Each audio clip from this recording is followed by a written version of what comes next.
A science story, huh?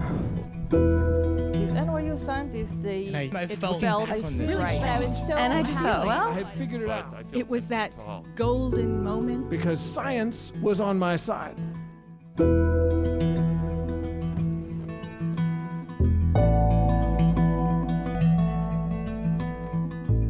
Hey everybody, welcome to the Story Collider, where we bring you true personal stories about science. I'm your host, Erin Barker, and this week we're bringing you stories about science and borders. Both of our stories today, we're exploring the divisions and limits that influence how we understand and operate in the world and in science. Our first story is from César Nufio. It was recorded in September 2022 at Smitty's Bar in Washington, D.C. The theme that night was family.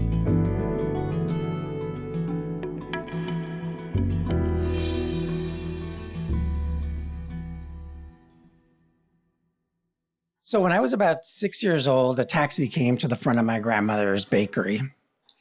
It was warm outside and it was foggy, and there was still nobody on the street. Oh, I'm going to catch my breath here. But there was still nobody in the street. I remember my grandmother leading my little sister and my brother towards the taxi on the dirt road, and my aunt placing our suitcase in the back of the taxi. My grandmother placed us into the taxi. Then she gave us a big hug and a kiss, and she told us to mind my aunt. And she also told us that we would see our parents very soon. We had been with my grandmother for about a year, so it was really hard to let go. About a week later, we crossed the border and we joined our parents. I still remember my mother running across the street to embrace us when we arrived. My mother took us into the house, she weighed us, and then she clicked on the door how tall we had gotten since last she had seen us. Then she took us to the grocery store, and it was the biggest, brightest grocery store I had ever seen. I thought I was rich. In Guatemala, my father was a firefighter, and in the United States, he was a janitor. In Guatemala, my mother was a nurse, and now she was working in the kitchen and in the laundry room of a hospital. My parents worked really hard, and they worked many jobs, and we hardly saw them during the day. But to their credit, they were filled with a sense of hope and promise that they told us about constantly. The house that we lived in had a single bedroom in which all 5 of us slept. We didn't really have much, but it seemed like we had enough. When I was 6 years old, it felt like the world was just totally different than it had always been. The first grade was really difficult for me. Spanish was the only language I spoke, so I was often really lost in the classroom, and I was disoriented, and I didn't feel like the teacher had any patience for me. When I was in the first grade, I was usually paired with another boy that constantly got in trouble, and so I sort of felt like I must be trouble too. I remember one day we were playing a card game, and as I recall, I was reaching for the card that I needed, and he grabbed the card as well. We started to fight over the card, and we're pulling on both ends, and then when the card bent, he let go. The teacher came to us really angry to find out what was going on, and I still recall the little boy pointing at me and me being completely lost for words to explain what had happened. Needless to say, I did not like school. My mother soon had to wait at the bus stop for me to get to school, because if she didn't wait, I would hide in the bushes, and then I'd walk home and I'd tell my mom the bus never came. I remember one day my mom leading me on to the bus as I cried because I didn't want to go. I got on the bus and I fell asleep. And I remember when I woke up, there was a whole new group of kids going to a very different school than I was going to. So I felt at this point that I really wanted to be more invisible than I felt like I was in the classroom. And I soon learned that drawing allowed me to do that. And I remember when the teacher was talking and I felt lost, just reaching for a piece of paper, putting it in front of me, grabbing a little pencil, and then drawing the cat, drawing the whiskers, drawing the nose, because I just needed to be away. Soon, art became much more than just a comfort. It became a tool for me. In one classroom, I remember the teacher had a whole side of the class where she put a racetrack. And then she gave each of the kids a little cutout of a horse. And she said, color the horse and then put your name on it. So we colored our horse, we put our name on it, and then we put a magnet behind the horse. And then she said, now go and put the horse in the front of the starting line. And we all went down there. And then she told us, okay, so this horse runs on points. The more assignments you turn in and the better you do on your assignments, the faster your horse goes. Now, I was petrified. I never thought my horse would win, but I was really scared that my horse would come in last. My little pony, I just remember looking at that pinto and just knowing that that pinto could not win. So I decided I needed to do better. And I needed to do better, especially on the spelling and vocabulary tests, because I tended not to do very well on those. So I started a new strategy. Typically, the teacher would say a word, and then she'd use it in a sentence. So she might say locomotive, and she might say the locomotive ran down the train track. And she might have the word flutter, and she would say the butterfly fluttered as it flew by. And what I would do is next to locomotive, I would draw a little train track. And next to flutter, I would draw a little butterfly. And then when we got to the vocabulary section, the teacher would say, this is a train that is found on the train track. And then I would look for the picture that matched that vocabulary word. And then I would put down that vocabulary word. This strategy worked amazing. It worked amazingly well. And my pony was not the last one to finish the race. Yeah. And so things changed again for me when I was in the 6th grade in a way that I learned to appreciate a great deal later on. In the 6th grade, I was still small and I was still shy and I was still in the smallest, I was still in the lowest reading and math groups. But I loved my teacher. I really looked up to him like a father figure. And he really encouraged me to draw. And he really liked that I drew pictures of him. In fact, he made such a big deal about it that he posted the pictures behind his desk where everybody could see. And there was something about that I really liked. So if you were to zoom in on those pictures, you would see him in his cardigan and his patches on his jacket with his pipe that he liked to smoke. Or I knew he liked the Dodgers, so you might see a picture of him up at bat, with his Dodger ensemble. One day my teacher took me aside and he said, if you worked hard, you can be in the highest reading and math groups. There was something about the way that he said it that I felt like he saw me and that I felt like it was possible. So I tried real hard. And I remember just, picking the books that were not full of pictures, but maybe a little more words and spending a little more time on my math. By the end of the year, I was in the highest reading and math group. And I know it sounds like something that's very small, but for some reason, I just never felt like I had to be invisible anymore. Then when I got to junior high, I remember in my art class, I made a mug for my teacher so that he could put his pencils in. And this mug had his face on it. It had his mustache and it had his curly hair and it had his beard. And I remember going back to the 6th grade and giving the mug to my teacher. And I think at the point, I just didn't know how to say thank you, but I wanted him to know that in a way I was still drawing him. Art then and drawing became a really important part of my identity. And I remember being on the school bus and kids would pass down sheets of paper that had squiggles on them. And my challenge was to make something out of each of the different squiggles. So this squiggle might be a toucan singing, and this squiggle here might be a dog running with a sock. And this one might be an octopus holding a candy cane. I loved that, and I loved being known for that. And I remember kids would also pass me their notebooks to draw their favorite animals. And then during election time, kids would say, draw my sign. So by the time I got to high school, I was drawing for the school newspaper.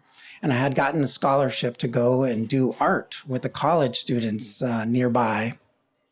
This was really wonderful for me. It was a really important part of sort of being seen. Then when I got to college, I sort of obviously knew that I wanted to be an art major. I just couldn't think of doing anything else. It was just part of my identity. And the type of art that I wanted to do was I wanted to do science illustration. I wanted to be a science illustrator because I really liked the idea that a science illustrator can observe and they can describe and they can help people understand. It just hit me for some reason. I also like the idea that a science illustrator can create a picture from a composite of many different pictures, and that picture was going to be much better than any photograph could be. So I started to take science classes to learn about organisms and how organisms are made and how they work, but I never really thought of myself as a scientist. But soon enough, a couple of years later, I really learned that that science and art were really beautifully intertwined for me. This happened when a friend of mine asked me to take an entomology class with them. The funny thing is I had to ask, what is entomology? And then they said, it's the study of insects. And I said, are you kidding me? Like, there's a roach, there's a beetle, there's a caterpillar, there's a wasp. And I was thinking, this class is going to be so easy. So I got to the class and I was just amazed. I was amazed by how diverse insects are and how they play such a big, important role in the world and how they're really invisible to most people. I also really loved looking at insects under a microscope and seeing how intricate they were, how diverse they were, how colorful they were, and how they came in so many different shapes and sizes. It was really amazing to me. I think what entomology taught me is that science and art, by that point, had become a really important tool for me to be able to understand the world and how complicated it was and my role in it. In a way, I think that entomology helped me realize that art and science were the promise and hope that my parents had talked about. Thank you.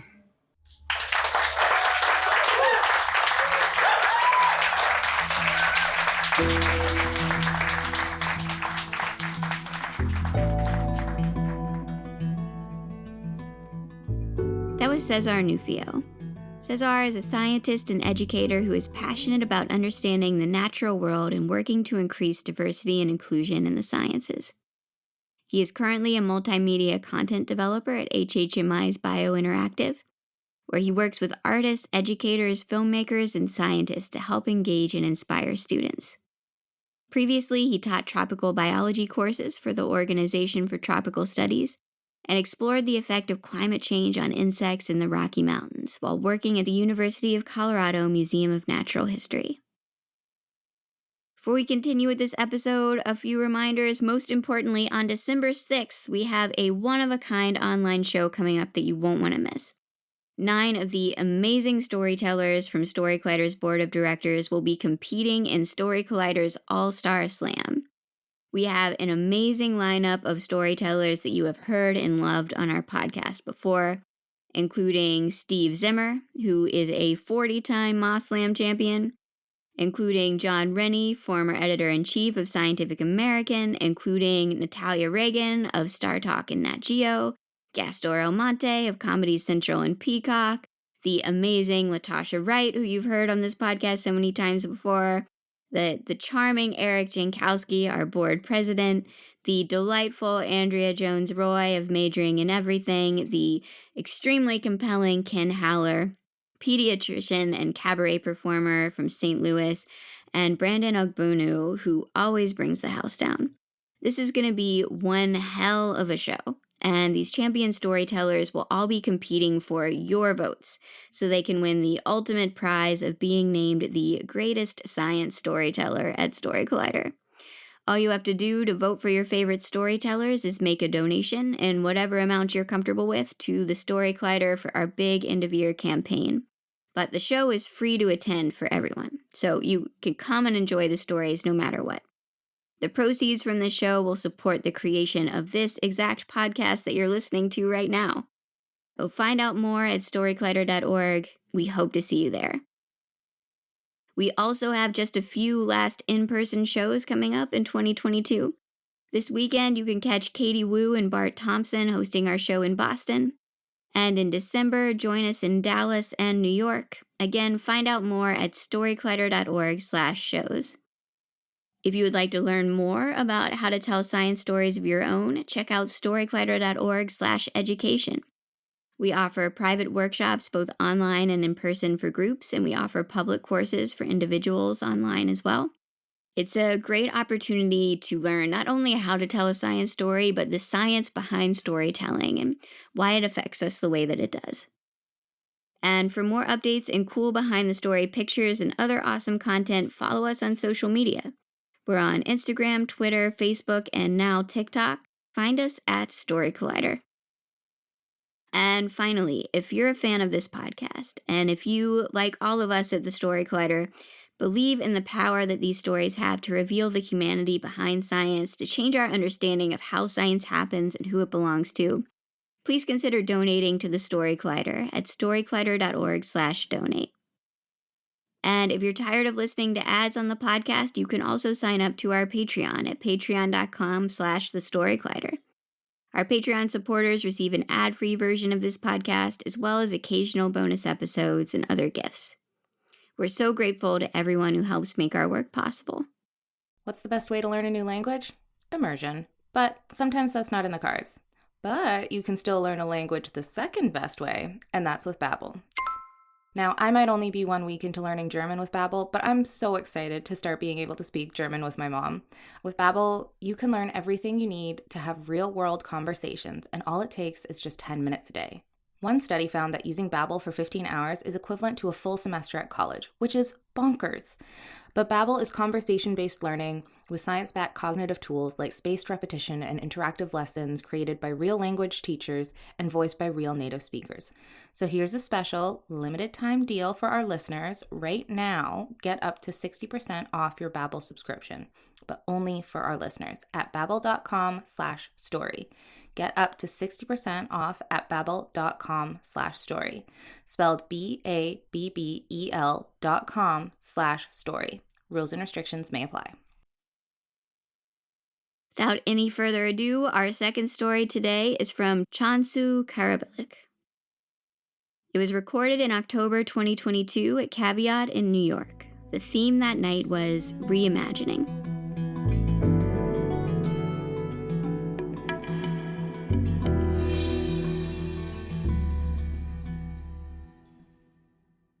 My name is Cansu. I'm not from here. I grew up in a rough neighborhood in the inner city, a place that my government legally calls the ghetto. It's a ghetto in Denmark, so it's pretty nice. I was raised by Kurdish immigrants from Turkey, surrounded by other refugees, immigrants, and some standard white Danish people.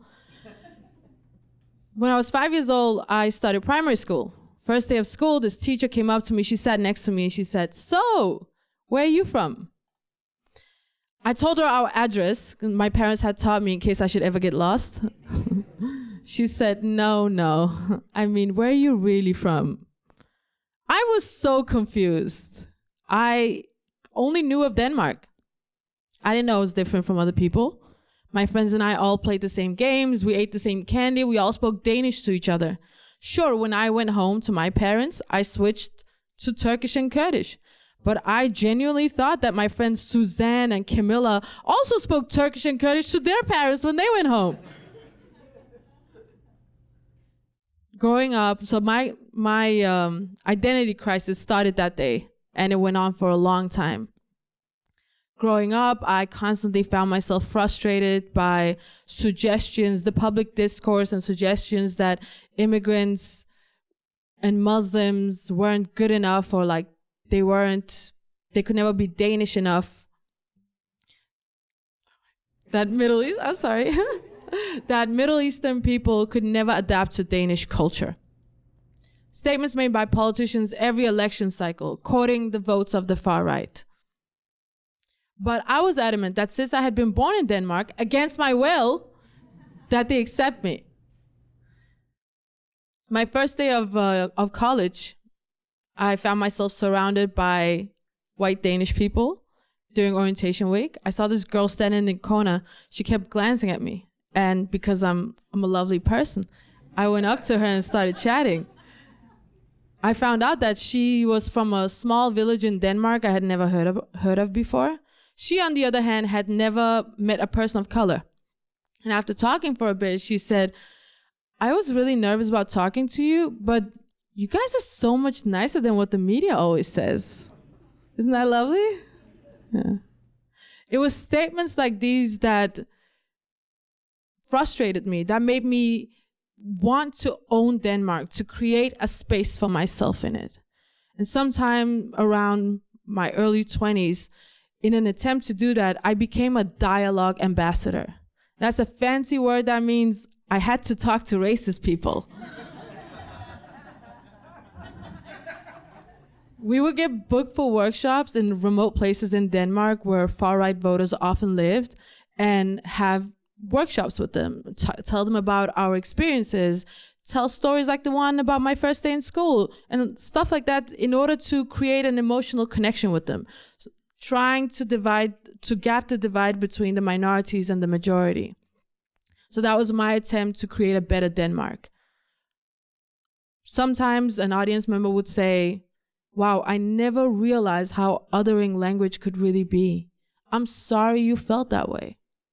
And on those days, we'd feel like we were really making progress. But then other times, someone would say, sure, you're okay, but not all your people are like you. They rape and steal and kill.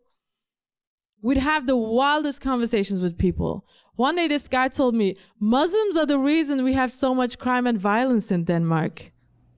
I wanted to say, what crime and violence, man? It's Denmark. Did someone steal your bike? But that is not how to dialogue.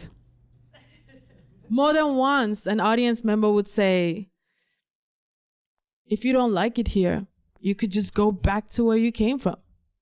But I couldn't do that either. I never lived in Turkey where my parents grew up, and I didn't want to go to Turkey because I'm Kurdish. I'm just as unwanted in Turkey.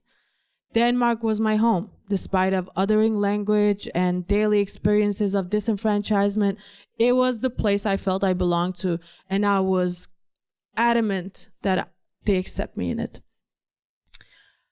At this point, I had been studying biomedical science at university. I wanted to be a scientist because not only did I love science, I also thought it was a respectable job. I thought it would give me a seat at the table, make them accept me as someone worthy of living in Denmark. My thesis advisor told me that in order to become a great scientist, one must go and do science abroad with other people in other countries. And I decided that I was gonna go to our collaborators lab in Portugal to study stroke. I was really excited. This was my first time leaving to go abroad. I was 23, and I went to our collaborators lab. I was fascinated by the brain, and if you had a stroke, the fact that if you had a stroke that blocked a part of your brain, there really wasn't much to be done. When an artery in your brain is blocked, it leads to reduced oxygen and nutrient levels in the brain, and that leads to neurons dying. And in an attempt to fix that area, the brain causes more damage, causes inflammation essentially when it tries to clean that up. So when it tries to fix the problem, it just makes it worse. And that's like a lesson in life, right? Remember when Donald Trump tried to make America great again? And everything got so much worse? Yeah. So we were essentially trying to stop the brain from fixing the problem. When I was in Portugal, there were elections happening in Denmark. A tool that politicians often use is identity politics, right? They would come together on nationalized, televised debates and talk about Muslims, immigrants, refugees, and how we were a burden on the Danish welfare system. At this point, I had been in Portugal for 8 months. Portugal, I found, was very homogenous. For the first time in my life, I looked like everyone else, but I had nothing in common with anyone, is what it felt like. So I became quite homesick. I started following the election. And one day I clicked on this Facebook post about the televised debate. Politicians had been discussing the hijab and how it was an affront to feminism once again. And then I did something you should never do. I read the comment section. There were comments like, "They'll never be like us. These people are barbaric." One guy wrote, "We should just bomb the ghetto." I sat there in my room in Portugal, thousands of kilometers away from my home, and I felt this ice cold sensation spread in my body, from the back of my neck to the tip of my toes. This feeling of loss. That day, I lost my national identity. I knew that this place that I had once called home was not mine, and it never would be. I was no longer homesick because I didn't have a home. All that was left was the sick. So I went into deep depression. That feeling of loneliness and uprootedness was just too much to handle. So I stopped socializing. I stopped going out. I would only go to the lab to do my research, but I wouldn't talk to anyone else. My research was the only thing going well, so I fully immersed myself in it. Being Kurdish, Danish, Muslim were all identities I couldn't figure out. Being a scientist was the only thing I understood. We identified a gene that, when deleted, reduced the inflammation in the brain. So essentially, we were able to stop the brain from fixing the problem, and that fixed the problem. As my time in Portugal was coming to an end, I dreaded going home. I missed my family and friends, but I knew that the Denmark I had left behind would be a different one than the one I would go to. And then one day, just like that, I realized what it meant to not have a national identity. It doesn't matter what nation you live in if you don't have a national identity. I would not have to be restricted by borders and nationalities. I would never have to go to war for a country. I could go and live wherever I wanted without ever trying to fit in, because I never would be. So I decided I would go back to Denmark, finish my degree, see my family and friends, and then pack up my things and leave again. Whether it was that revelation, the beautiful Portuguese springtime, the fact that my research was going so well, suddenly I was out of depression. Just like that. The future felt so much brighter. I had been spending my whole life trying to be a better version of myself, try to get a seat at the table, try to be the better version that they would accept, and then realizing no matter how good I was, they would just never accept me. So in my darkest time, I reimagined a world where nationalities and borders didn't matter. And somehow in doing that, I became the best version of myself. Thank you.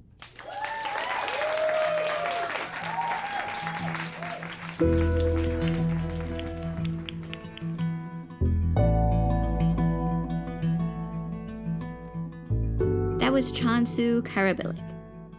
Cansu is a neuroscientist at Columbia University. As we just heard, she was born in Denmark to Kurdish immigrants, and in 2013, she moved to California for her studies in biomedical science and decided to never go back. She moved instead to Portugal to conduct the research for her master's thesis, focusing on neuroprotection during stroke.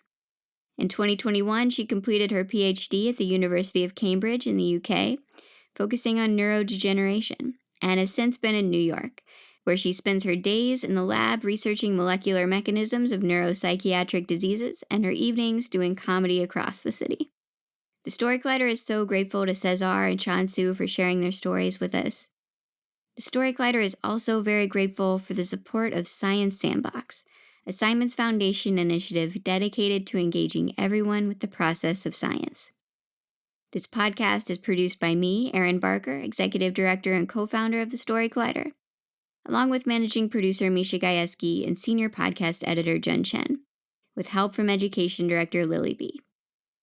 Special thanks goes out to Story Collider's board and the rest of our staff, including Managing Director Anne-Marie Lonsdale, Science Advisory Fellow Edith Gonzalez, and Operations Manager Lindsay Cooper, without whom none of this would be possible. Stories featured in today's episode were from shows produced by Miriam Zaringholm and Shane Hanlon, and by Paula Croxon and Christine Gentry, respectively. Our theme music is by Ghost. Next week, Misha Gajewski will be back with more stories. Until then, thanks for listening.